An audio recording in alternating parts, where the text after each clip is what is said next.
Hey there, so I finally got invited to Bluesky Social, and just we're gonna go through this app and have like a quick look, quick tutorial how it works, um, and all of that. Right now, this app is in private beta. This app is available for download, but you will need an invite code to create an account. Yeah, so that's basically it. Yeah, let's just go into the app again. It's super hard to get invite code, or you need to be among like 2-3 thousand beta testers right now to get access. So just open the app, and here's how it looks like. Right now, it feels like very like simplistic, minimalistic version of Twitter. There is just like a feed.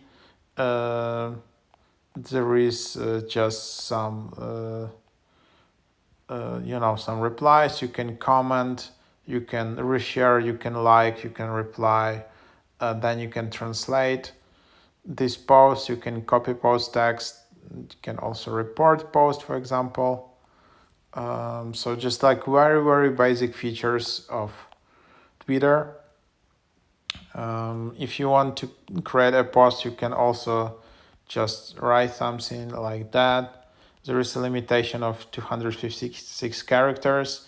You can add photos. You can add photos using your camera, or like just upload existing photos. It's not possible to add GIFs or videos or anything like that.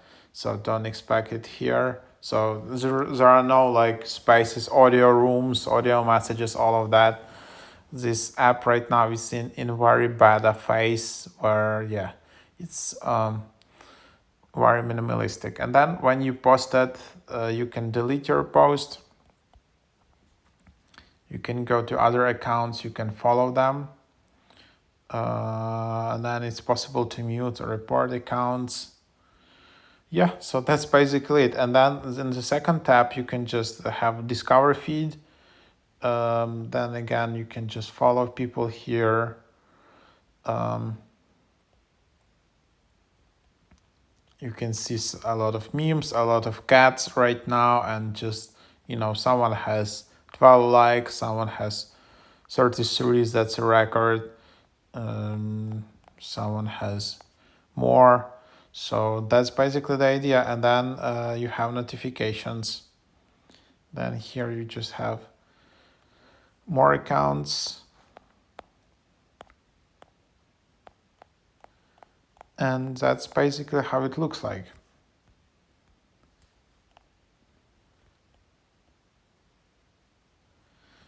So then you have your account in the top left. So a lot of people actually want to get access to Bluesky right now because you can reserve pretty cool username like first name handle, which you can get. And in case this app becomes popular, you're kind of lucky. You got like a cool username.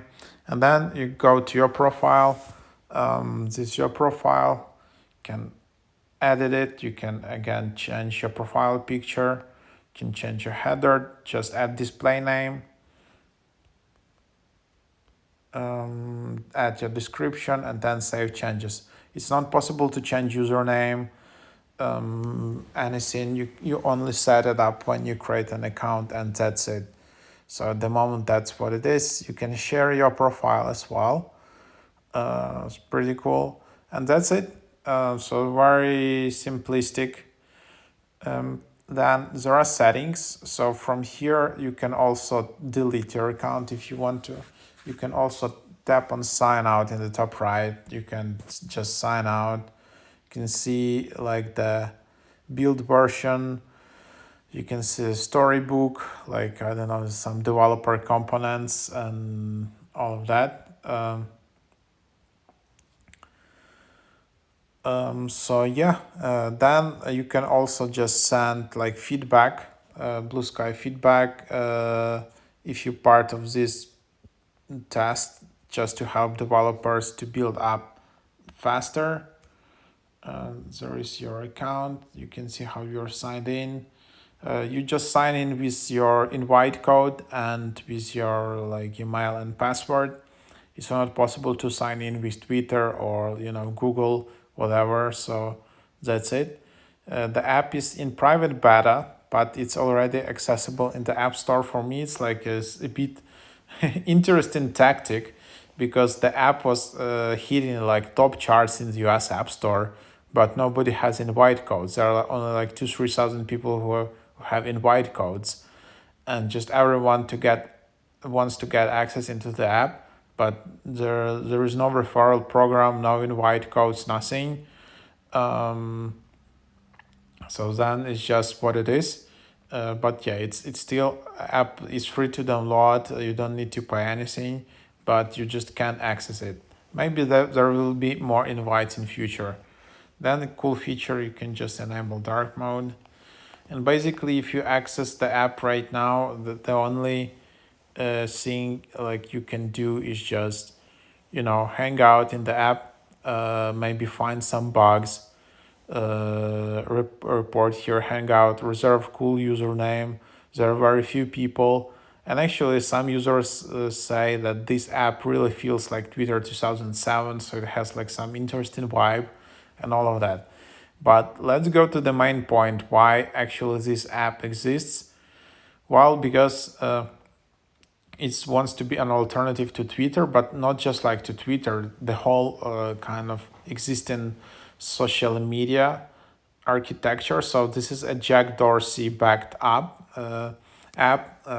Jack Dorsey is of course co-founder of Twitter, and this app is based on protocol. So the idea of Bluesky, which originally was developed inside of Twitter as a Twitter project, is that Bluesky will be based on protocol, and it will be much harder in this app to moderate people or to introduce censorship or to ban people for no reason and all of that, because it's kind of is decentralized. I still honestly don't understand exactly all the technicalities, how it kind of can work.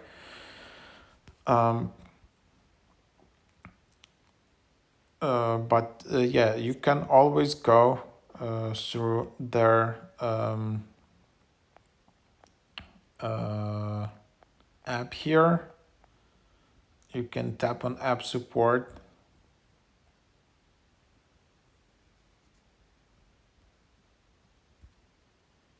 and then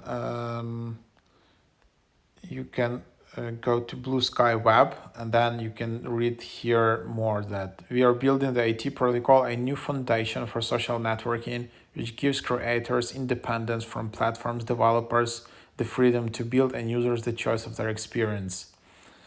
So yeah, this is you can also read about the AT protocol. Connect with anyone on any servers that's using the AT protocol. Algorithmic choice control how you see the world through an open market of algorithm portable accounts. So the idea is that you have your account on Bluesky, you have your followers, your posts. You don't like something about Bluesky app, or you feel too much moderation and censorship, you just take all your follower base and you move with them to other apps. So that's like the idea behind it. In current situation, if you have like a million followers on Twitter, you don't like it, you just can't move them with you. They are tied to the platform. And yeah, so Bluesky tries to change that. And the whole backend, the whole infrastructure is just based on this AT protocol. And there is right now, I think, a battle of these protocols, because another app, Mastodon, which is also one of the top alternatives for Twitter, has its own protocol. I think which is a bit different, and Bluesky, instead of adopting that protocol, chosen to use to build its own. So I don't know honestly like where this technology will end, but seems it's interesting. And then there is another app called Damus, which is built upon a Nostr protocol. Yeah, and I think that also another idea is that like Bluesky or Damus or some other apps in like social apps in the future, they will be just like like web interfaces, web frameworks, where you just use them to log in into into the infrastructure. And then like if you don't like this app, you just switch to another, and all your followers, all your content, anything just goes with you, and it's not tied to specific app. So that's one of the big advantages. Of course, there are many more. I'm not that technical into it, but yeah, seems interesting for sure. You can always go to this website. You can go to their GitHub. Try to join Bluesky private beta, but it just redirects you to the app. As far as I know, there is very limited amount of these invite codes. There are like only like 2-3 thousand beta testers in the app, but because the app is already public in the app store, everyone just wants to get in. But don't expect a lot from this app. It's just very minimalistic version of Twitter, similar as this other, new decentralized social media. So there is a lot of hype around it, but it's just that's what it is. It's very like minimalistic version, and if you expect some advanced features, some audio spaces tab, some like long videos or stuff like that, this app is not for you. I think this is just like a very beginning, a start for this decentralized social media, which has yet to prove itself. I think there should be some kind of like case study or some use case where you can see, okay, this is much better than Twitter, or like you can't do this on Twitter, or like this account can't be banned on Twitter, but it survived on Bluesky or something like that. And then until you kind of have that use case, people will just gonna just swipe around and then just leave the app. I don't know, maybe I'm mistaken, but definitely it's just super interesting. And of course it's being built by Jack Dorsey, so there is a lot of hype around it. But yeah, here's just the app. You can see it here. There are more and more people joining in. There is more content, and also I think there are a lot of like of course, like founders and some investors, Silicon Valley people here in this app. Um, and everyone's just trying to reserve the cool handle, like space and all of that. So yeah, interesting space. Maybe there are like up to like 10,000 users here, or like maybe less, maybe like 5,000, but it's definitely also interesting community to hang out. So yeah, try it out. I hope this overview was helpful.